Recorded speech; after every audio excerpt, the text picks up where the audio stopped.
Yeah, it's your boy Mark Smith, also known as AK, also known as the coolest guy in sports, back with another Who's Better. This time I got two teammates again, Jaylen Brown versus Jayson Tatum. Who is better? Jaylen Brown played 70 games this past season, averaged 30.7 minutes per game, 14.5 points per game, 46.5 from the field, 39.5 from the three-point line, 4.9 rebounds per game, 1.6 assists per game, 0.4 blocks per game, 1 steal, 64.4% from the free throw line.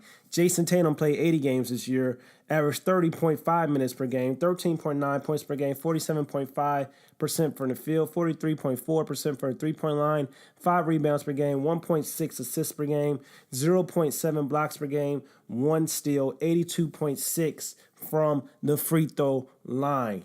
Now, who's better between the two? I mean, they're both great. I mean, Boston Celtics fans, you are lucky because you have two future superstars, well, stars or superstars on your team.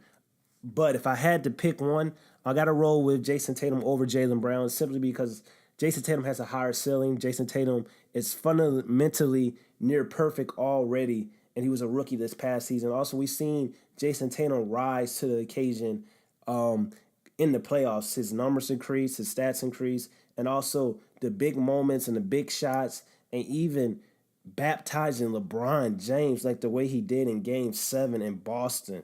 That just shows you that this brother wants it. This brother is going to be great. And Jaylen Brown right now, only thing he has over Jayson Tatum is he's more athletic and he's a better defender than Jayson Tatum right now. But Jayson Tatum can improve his defense over time. One player is a franchise player, which is Jayson Tatum. If Kyrie Irving left, he would be the franchise player. No questions about it, even over Gordon Hayward.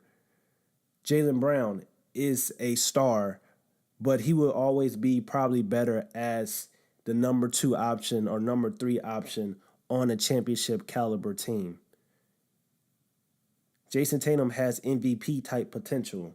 Jayson Tatum has an offensive game that reminds me of Carmelo Anthony, even some of Kobe, even some of Tracy McGrady. All those guys that I just mentioned are some of the all-time greats, Hall of Fame potential, certified bucket getters. Jaylen Brown, I see him as a great two-way player in the NBA, future all-star. Kind of reminds me of a guy that's going to blossom into being a Jimmy Butler type of player, maybe even like Klay Thompson, not regarding his shooting, but the way Klay Thompson can make open shots and play his role and defend really well. And maybe if he reaches his highest form of peak, he can be a Kawhi Leonard type of player, but I think that's pushing it. But if I had to pick right now, I'm rolling with Jayson Tatum just on the simple fact of his offensive dominance is going to always outweigh Jaylen Brown's great defense. So I'm rolling with Jayson Tatum over Jaylen Brown. Let me know in the comments below who you guys rolling with, who's better. This is your boy Mark Smith. Don't forget to like, comment, and subscribe.